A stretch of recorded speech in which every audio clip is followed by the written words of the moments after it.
good day everybody, welcome to Rana's Radar. Now here I am in Australia. I wasn't planning to do any work, but I could not help myself. I've never seen Australian muscle cars too many up close, which is why I'm here at Australian Muscle Cars, all the way in Sydney. I'm here with Nick. How's it going, dude? How are you? How you going? Good. Good. Thanks for allowing me to come in. No problem at all. I'm excited. There's a lot of beautiful classics here, not just any classics, but Australian muscle cars. Yeah, we've got a bit of everything at the moment. Yeah. Tell us a little bit about your showroom. So we've been here for 5 years. We've relocated. Relocated 5 years ago. We sell cars Australia-wide as well, not only just here in the showroom. So we house about 35 cars here. We have a bit of mix. We've got US muscle cars. We've got a Mustang GT there. You've got the Ford Falcons, the Chrysler Valiant Chargers, Holdens, Rock Commodores, all the pretty iconic cars here at the moment. We've got quite a few. And we do dive into classics as well, like the old Porsches, Mercedes and that sort of stuff as well.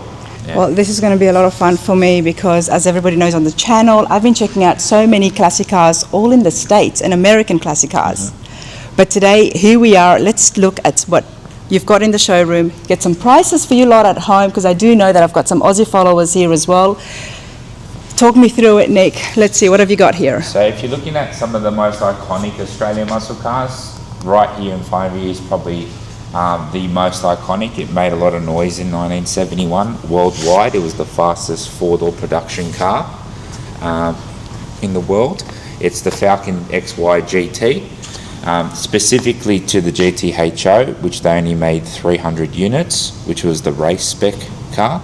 So the high output 351 4V Cleveland in it.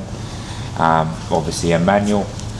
This is probably the biggest driving force in the Australian market.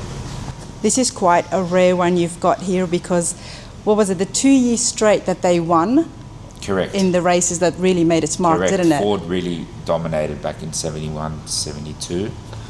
And obviously you've got behind it, you've got the VK Brock Commodore, which Peter Brock was a very renowned race car driver as well. He won a lot of Bathurst races that made the brand name Brock iconic.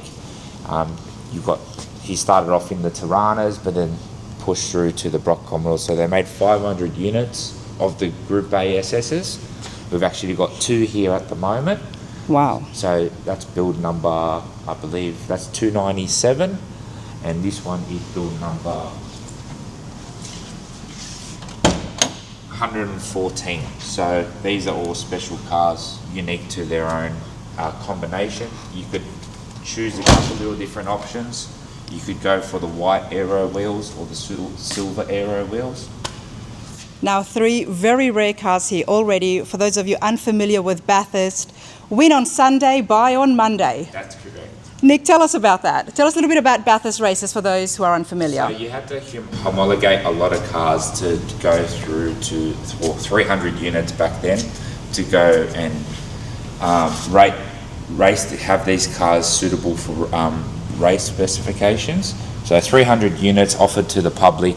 You could simply go to your local dealer, order and buy one. I believe it was around $4,600 back in 71 for a GT HO especially, and back in 71, and they could race it on Sunday. Wow. A lot of dealers got involved. Dealers had their own race teams for privatised, and then obviously you had the Ford Motor Company race teams as well. Yeah. And it was such a big thing, wasn't it? The 70s was the era of the muscle cars for the Australian market. It was, yeah.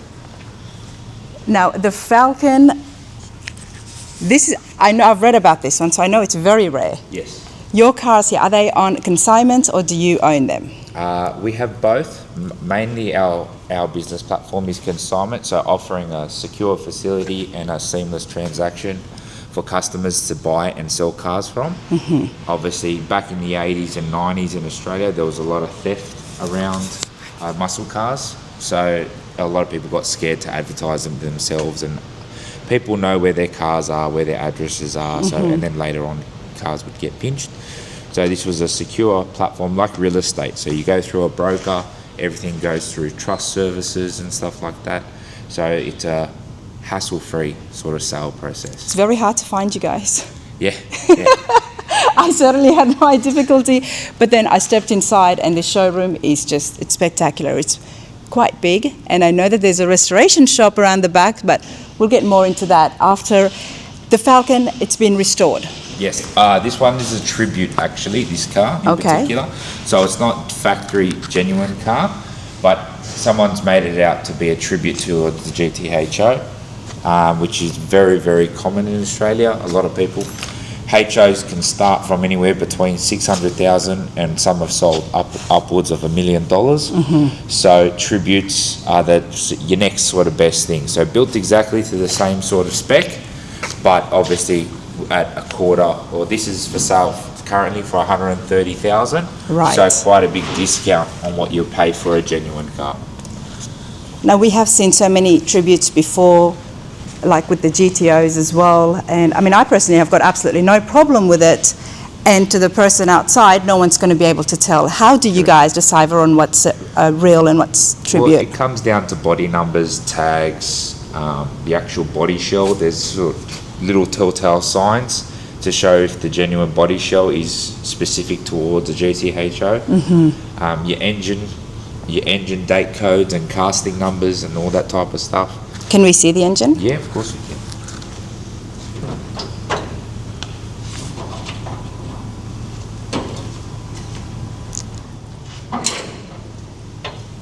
All right, mate, talk to me. So as per phase 3 spec, they had a vacuum tank to assist the brake booster. This has a D block, like so it's a little D sort of flat off platform there on the actual block itself, which indicates that that's what they used to have in the phase 3s. Still 4-speed transmission as well. 750 double pumper carburetor, all color coded to how they were. Blue engine, and then obviously color coded engine base. This has been restored to look exactly what it would have been. Basically, yeah, there's a couple of little differences, and that's the beauty of tributes. Everyone can sort of modify and customize to their own taste and what they want to do. But this is somewhat along the lines of what a genuine GTHO would look like. And this is literally, what, a quarter of the price of what it would have been if it was real? If there was a restored one in this color, one would dare say it'd be sold for about $1 million, and this is about 130. So quite a big discount to where it is. There's one on the hoist at the back there. That's another tribute, but that's built to a very high standard. Very expensive restoration process went into that. That's advertised at $250, so that's virtually a quarter of the price of a genuine car. Okay, well, before that, let's have a look at what you've got next to it. So that's a Ford X8. That's later in the years at 72, 73. The X8s, it's a Superbird is what they call it. So it's a 302 Cleveland, and it is a coupe version, two-door version, very popular. This one's been restored back in 2010. This one is I believe it's an auto, T-bar automatic.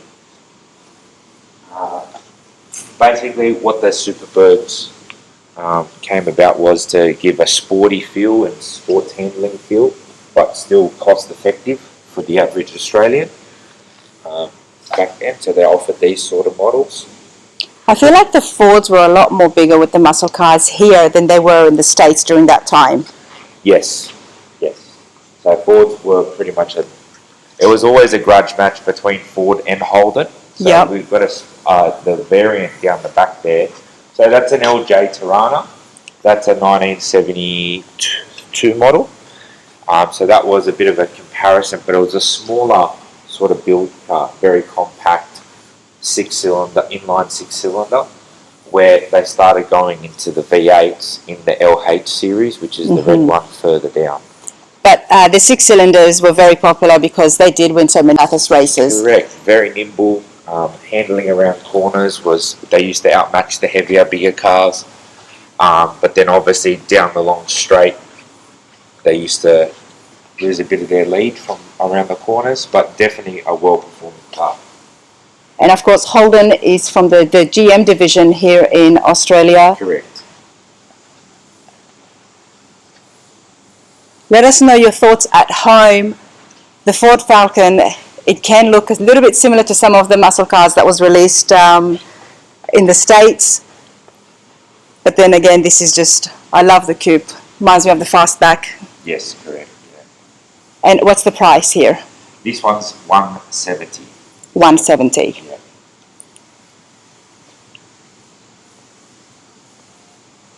And the Torana's been restored as well, of course. Yeah, that's been recently restored. This one. And it's been sold. Congratulations. Yeah, thank you. Thank you. Sold last week.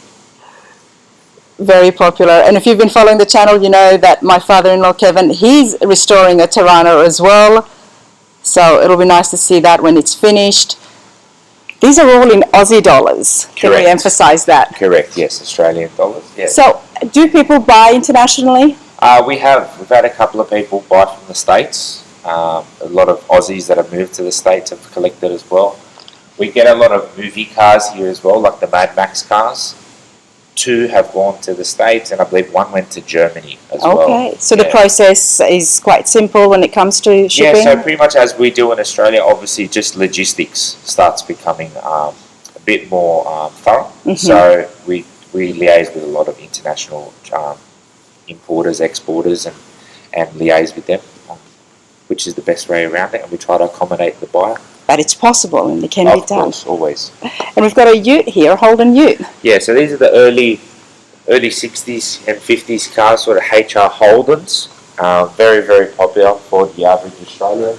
This is what you would see as a work ute back in the day. It's definitely had a big restoration done on it about 20 years ago, and it's still well maintained. It's been maintained very well. Now we know that the mini trucks are so popular right now, and I would classify the ute as more of a mini truck. Correct, yeah.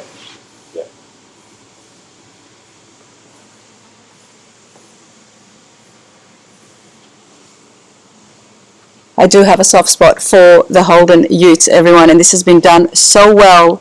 Over 20-year restoration. Paint still looks wet. And what's the price for this? This one is $59,990. So not bad at all. 53. It's just been reduced, this car. My apologies. Yeah. And what have we got under the hood? It's a 6-cylinder. It's a 186 S engine. And that's all pretty much to factory standard. So he sourced original battery leads, original exhaust manifolds, carburetor, air cleaner, brake boosters, fuel pumps, steering boxes. Now, if you are looking at this from the States, under 60,000 Aussie dollars, and the Australian dollar, unfortunately, is very low right now. At the moment, yeah. Which works out good for Americans. For the Americans, they're getting a bargain. Yeah. I would say this would be an absolute bargain. Yeah. I really would. And okay, I used to have think that, it would be a bit difficult to do the shipping and the regulations when it comes to shipping from Australia. Yeah. But you have done it, and it's very possible. Yeah, it's very possible, yeah. And a lot of customers from Australia are buying from the States as well, so vice versa. It gets quite easier these days, to be honest, yeah. Nick, I heard once that somebody mentioned if you ship the car in parts, it won't be classified as a car, so you can save yourself some money on taxes. Is that true? There is a couple of loopholes, yes, I believe, yeah. I like to the fact that I am here at an Australian showroom, so I am going to bring out those questions that have come up and people at the States have mentioned and asked about Australia, so I'll try and remember as much as I can. But Nick, tell us a little bit about yourself and your passion for the classics. So growing up, actually, one of the directors of the company is a family member. So I'm pretty much born into the industry. I did do prestige car sales, so all European sort of cars earlier in my younger years. But obviously this is always passionate, being an Aussie, growing up around the muscle cars.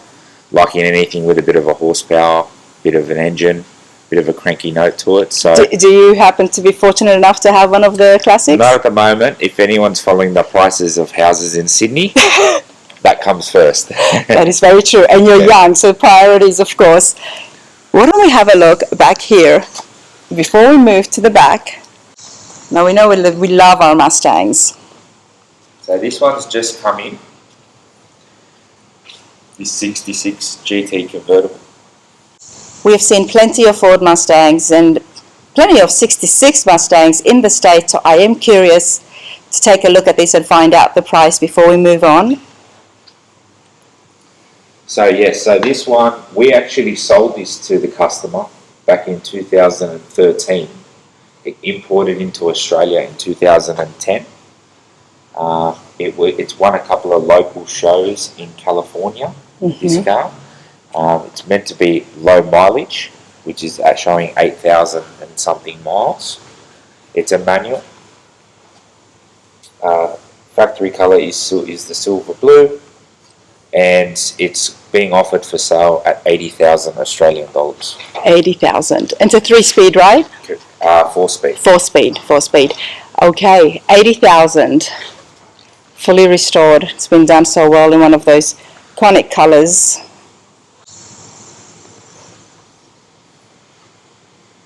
Now, there is a lot more here, so let's continue on. I'm very nosy, Nick, and I know there's a lot here, and there's some noise happening on the side as well, so we are going to get some details on the restoration and what happens around the corner. But take a look at these. The details are in the description, everybody, as well as on the screen. So if there's anything that you see here, now there are more cars for sale on the website. Nick, tell us about your online website. So yes, our online website has all the cars that are actively for sale. There's pretty descriptive when it comes to all the history. We try to get as much details as possible on each individual car. We try to give a bit of background history on why they're popular, why they're special. Like something like this. This is LH Torana L34. So this is something that also raced at Bathurst and was homologated for race. So obviously offered to the public to buy from your local dealer, but then you could race it as well. So this is in original condition, this car. It's had a couple of little blow-ins over the years, a couple of little resprays, never been bare metal restored or anything like that. Wow. So this is totally original, this car. And it's in one of the most popular colours, which is Salamanca red. The Torana SLR in absolutely original condition. How did you come across this?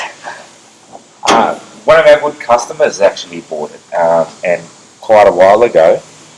And it's time for him to change what he wants in the garage. As everyone in Australia, we like to have a bit different things all the time. Any car guy can understand. One's not enough. One's not enough. So I've heard that before. 3 or 4 multiples is good. Now, with the close of Holden in Australia, that definitely made these so much of more of a collectible. Correct. So your later Holden special vehicles, which are the later model cars, which is similar to the black one at the back there. They were the last division of Holden performance cars. So during COVID times, and Holden closed in 2017, there was a lot of hype. And then COVID created a big boom for all the newer cars, and we saw unpredictable growth in the cars. Yes. But take a look at this, everyone. Never been restored. This is based off the GM block, which is a 308 cubic inch. So it's a 5 litre, and it's got the 4-speed manual in. This is one of the more desirable Toranas. Correct. Yes, correct. The only other one would be an A9X, which is later in the series, which is an LX Torana. You don't have one of those in here. Oh, we did the other day, you just missed it. That got sold? Yes, sold off market, that car. And how much did it get sold for? It was 300 plus. Exactly. And it was a black one, so there was one of 8 built in a 4-door A9X. Wow, I would have loved to have seen that. Yeah. This is still such a rarity right here. And what is the price for the SLR? This one's 250,000. 250,000. I'm not surprised. The Holdens are just going to keep going up every year. One of the most desirable collectible cars, classics, especially when you can find one that has not been touched at all, like what we've got right here in front of us. These can be classified as investments. Correct, yes. Yes, very much so. Definitely for the last at least decade, a lot of people have found them to be more of an investment and then also something that you can look, touch, enjoy as well, and then see your investment grow. See your investment in the grow. garage at home. The Toranas were popular, but the other one that was more popular was also the Monaros. Monaros, yes, we do have one under the hoist at the back here. I can show you through that one. Do check out the website for more detailed pictures. I'm here to give you an idea of what's here in the showroom. And if anything that I'm walking past that might catch your eye. Plum crazy. I shouldn't say plum crazy. It's a Chrysler colour, isn't it? Oh, it's very close. Plum dinger. Plum what? Plum dinger. Plum dinger. You know what? It doesn't get more Aussie than that. It does. Say it again, Nick. Plum dinger. Plum dinger. Now, the Monaro itself is an indigenous word. Correct. I think I came across that last year. Monaro. And what does it mean? Like high plains, high tides? I don't actually understand. I don't know. I do. It's from indigenous background. Correct. But, okay. Dinger. What does dinger mean? I wouldn't have a clue. That's a name that they just came up with. There is some interesting names. Yep. With all the Aussie colours. Now I'm going to do my best to show you. I don't have my extended rod here, but... That's a special car. That's an LC Torana.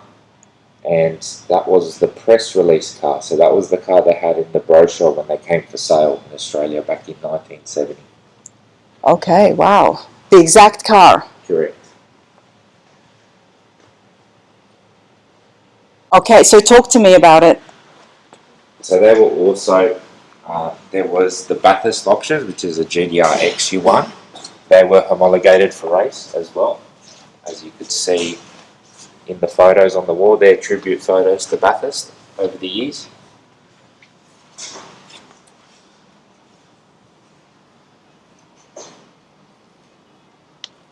For those of you keen, do check out on YouTube. There is a few... They're all, I mean, you're not going to get great quality, but you get an idea of what it was like during the Bathurst races. Correct, yeah. I mean, I think it's the closest you could have gotten to the races, with the public being right there next to the fence. Yep. Very different times. You're pretty much almost touching the cars as they're driving past. Now it's a lot more safety involved. Yep. And it was definitely different times back then. Sure. And they didn't have a crew, did they? They had to fix the stuff themselves if they... There was a very small crew. You still had your normal pit crews to change tyres and strategies and all that type of stuff. But it was more so the driver was more independent to the car as well. And it could be a father and son combo. It could be a dealer team. And it was all pretty much... Not a lot of money was pushed into the sport. Not until later times. And it was all pretty much self-funded. The Bathurst track is one of the most difficult tracks in the world. Correct, yeah. So have a look more in detail about that in your own time, everybody, so you can get an understanding of, I guess, just how unique these cars were, especially with the 6 cylinders to go on the track like that. Correct, yeah.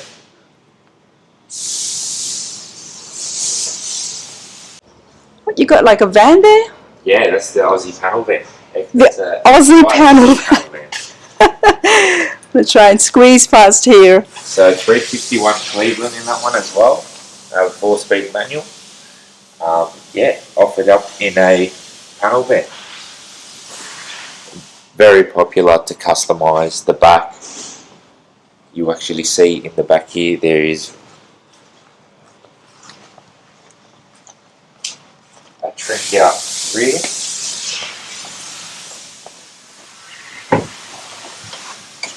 So this has won a couple of shows. There's a couple of trophies there from local country show. Put carpet. They trim all the exterior. The interior of the panel van. Nice. You see a lot of people with murals. They have entertainment, speaker systems, and yeah. How popular are the shows? Are they increasing? Are they decreasing? They're increasing. So there's quite a few different ones. So you have your judging competitions for each individual brand. So Holden, Ford, Chrysler, and then you also have your local shows. So there's a lot of local shows that are getting big crowds and big numbers because it's a bit of a car culture is just increasing over time. That's good to hear. And the muscle cars pretty much started it all, and then now it's branched off into JDM cars, European classic cars, and then there's the shows that everyone can bring whatever car they've got, and Okay. they accept everything. So it's growing, especially during winter time. It's definitely exciting to go to those places. Yeah. Well, our winter's not exactly like the States winter, so Yes. I was hoping to catch a show while I was here, but my dates did not line up.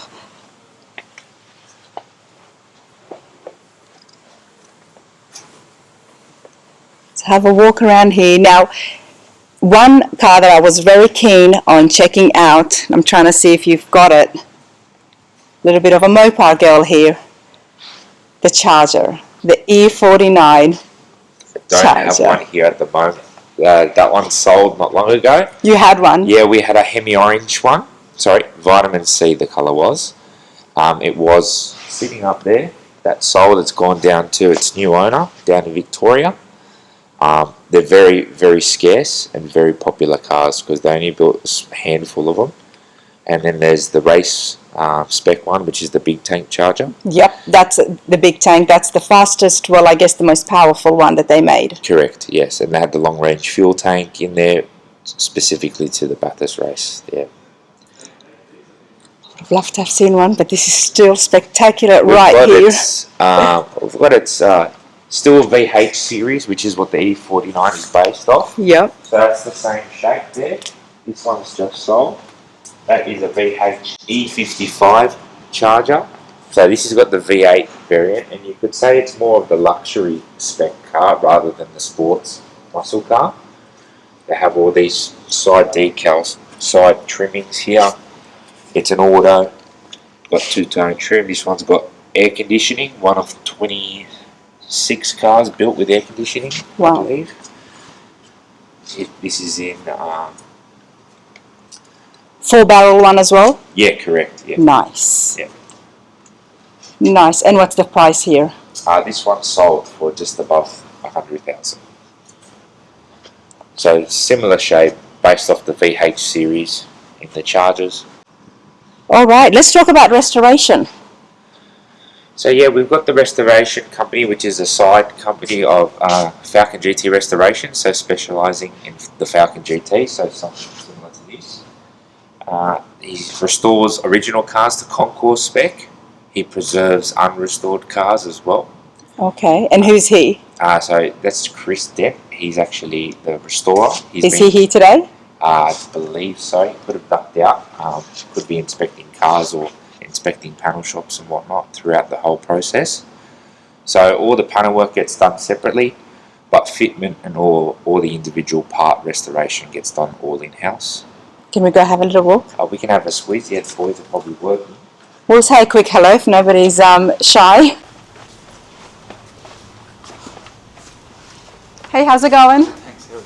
Not too bad, don't mind me. No, you're right. It's quite a shop here, it's quite big. Yeah, so this is the restoration shop. Hey there, how's it going? How are you? Not too bad. So you've got your early model Falcon here. This is an XT GT. This is an unrestored car that's being stripped down and everything all serviced and rebuilt and put back together to preserve it. You can see under here all its unrestored originality underneath. How does it go with finding parts here in Australia? It's very difficult. As you can imagine, any car over 50 plus years old, cars have been used, crashed, smashed. Parts definitely seize and are not usable. So sourcing the right parts and definitely ones that are date code correct or unique to specific models can be difficult. But yeah, it's a full-time job trying to find parts. Yeah. I bet, especially when it comes to the Holdens, like the Toranas, they don't make them in the aftermarket. So, and when you find the parts, they're quite expensive as well. Especially with genuine cars. If you're looking for restoring a genuine car or preserving a genuine car, the reproduction stuff sometimes just doesn't cut it. So for tributes and cars that are maintained cars, but for your high-end sort of restos, they need all the genuine parts and they're getting harder and harder, and the price of the parts are going up because they're so scarce. Absolutely.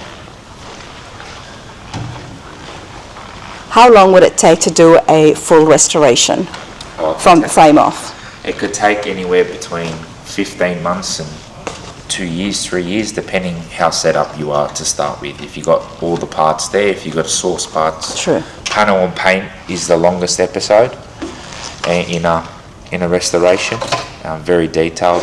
Like a car can take anywhere between 1,500 to 3,000 hours of body work. Yeah, I've heard of that. We don't like any bog or any high fill in Australia, so we like to do lead wiping and stuff like that. And Lead wiping, what's that? So that's actually a file finish, metal finish, lead wiping on actual metal. So we don't put material on it and then rub it back to get all the lines and the shapes. So it's a lot more harder process, and definitely is.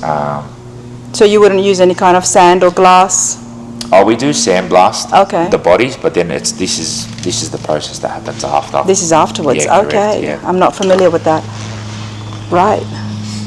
I have heard that the body takes a while, which is always very scary for me, being 2 years into my restoration. Yeah. I'm nowhere near that, so thanks for, raising my anxiety there a bit, Nick. Right. So your passion will keep going through, it's fine.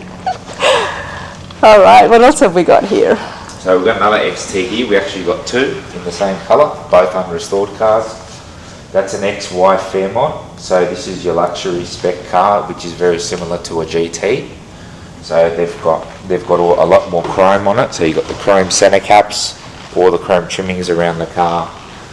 A lot of people who were a bit more conservative that wanted the 351 like the GT bought this sort of model. This one's getting a full restoration.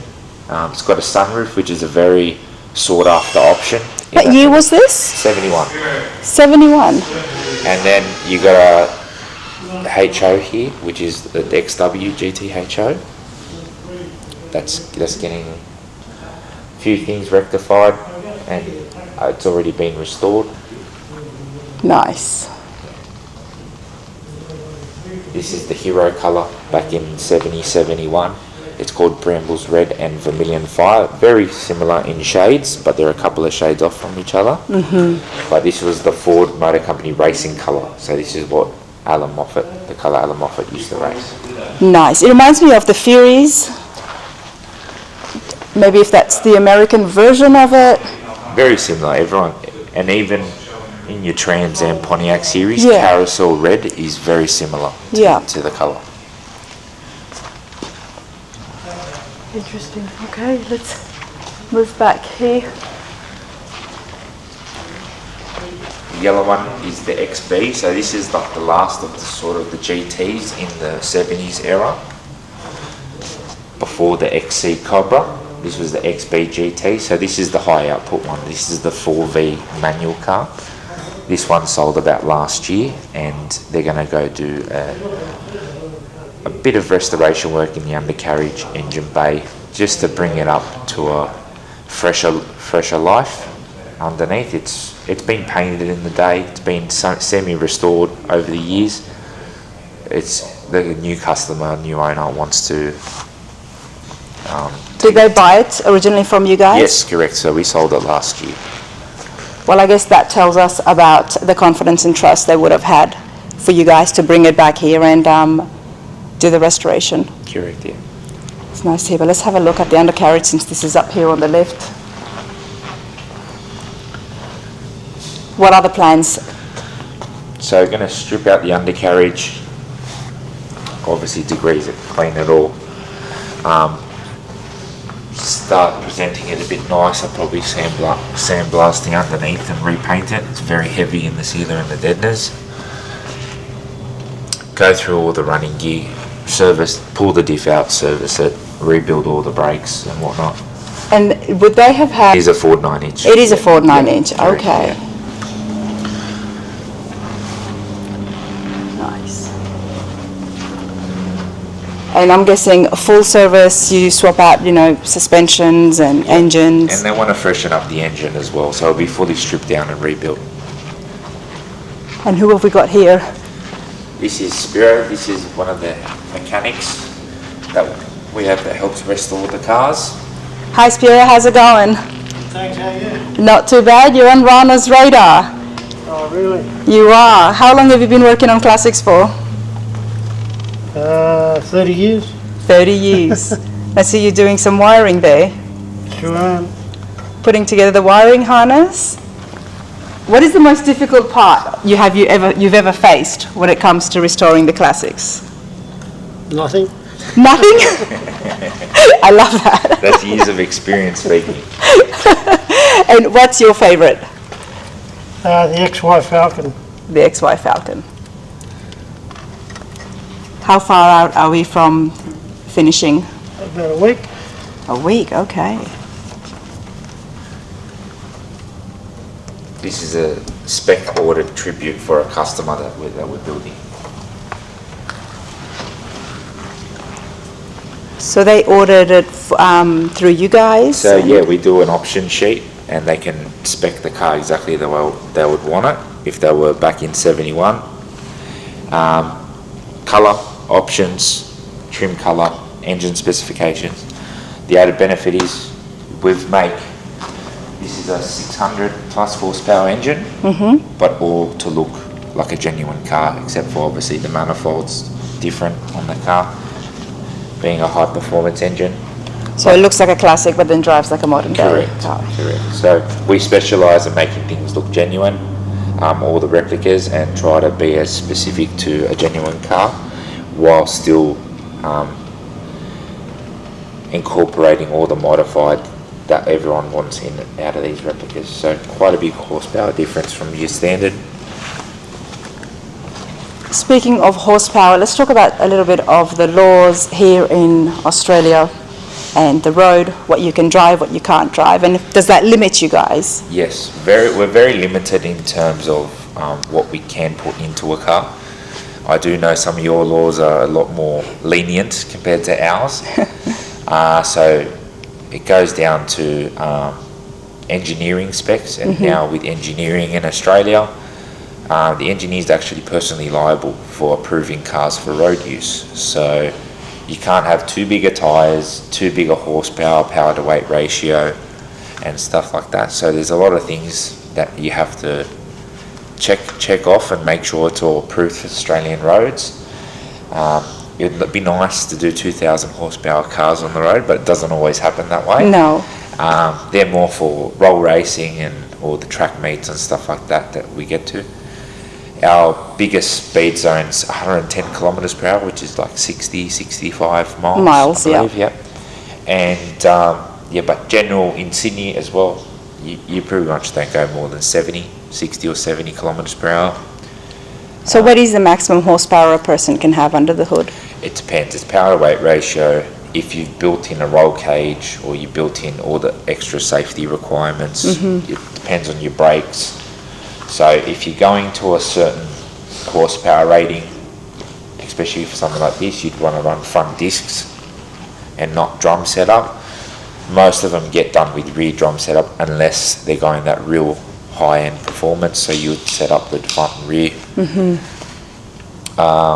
You could do all the accessories, or you could do like a vacuum booster for your brakes, or you could just set up an aftermarket kit to power brakes. So there's a lot to consider. Yeah, correct, yeah. And that checklist, the engineers, are they independent or government contractors? Independent. They're independent. But you have to be certified, and they've really cracked down on that now. So there's not many around, but the process can be done. Yeah. But you just got to be competent to the Australian laws.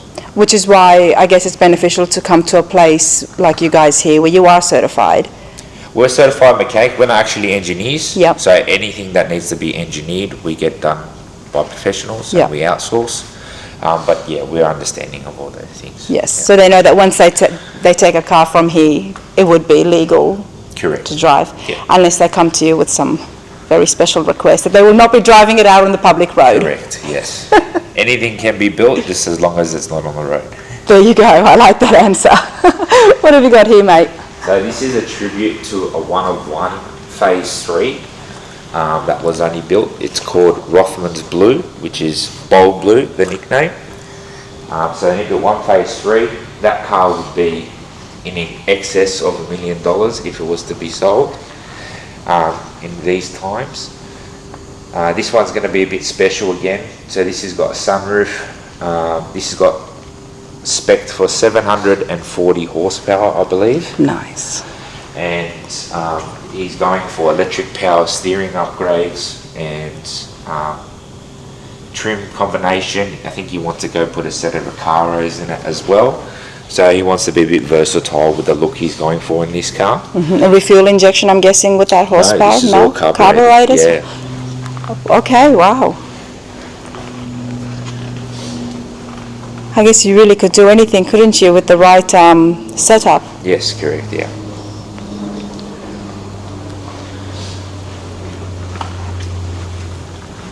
And do you guys do interior in-house as well? We outsource to a specialist.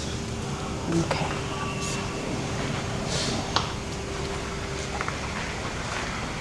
And is there a waiting time? Yes. Because, I mean, you've got your shop pretty full right now. Well, this is only a small amount, of cars. We've probably got about 20 restorations on the go. So the rest are at panel shops or in different stages. These are the ones that we've got here now. This one came in 2 weeks ago, and as it sits is from a bare body shell. So as Spiro said, we've got about a week and a bit left on this car before that's finished. Then we go through our ironing out process, making sure that everything's all running properly, all our quality control checks get done. This car is waiting on a couple of things to come back from restoration and from servicing. So after we sent out a couple of things to get redone, so once they're back, it will be fitted to the car and almost ready to go to its owner's home. What's the cheapest car you've got in the lot? At the moment, we have that very original XY over there.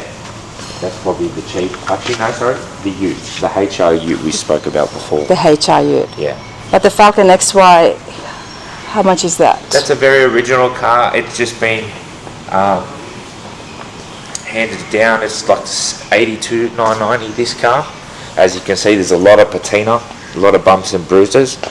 The body shell is a very solid body shell, very good original car in that regard. So for someone that's looking for a project to tidy up a good original car, this is something for them. And it's a GS, which is a Grand Rally option that Ford gave customers.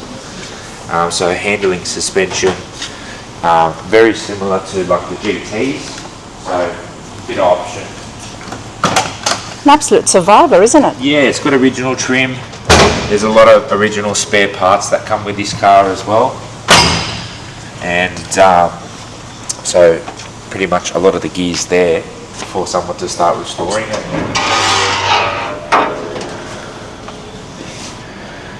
Very original in the bay. It's been sitting for about 12 years, this car. They had, what is that, a 302 again? Yeah, correct, 302. There's a big range of so many different cars here. Survivors, fully restored, and then you've got a shop as well. Yes. Give us some details again about the website and the suburb we're in. So australianmusclecarsales.com.au. We're in Mortdale in Sydney. We do sell cars Australia-wide, so we're pretty detailed on the website. If there's a car not situated in the showroom, we actually give the suburb of where it's located or whatever state it's in Australia. And then we can organise communication between owners and ourselves and the buyers to go out and inspect the car that you might be interested in.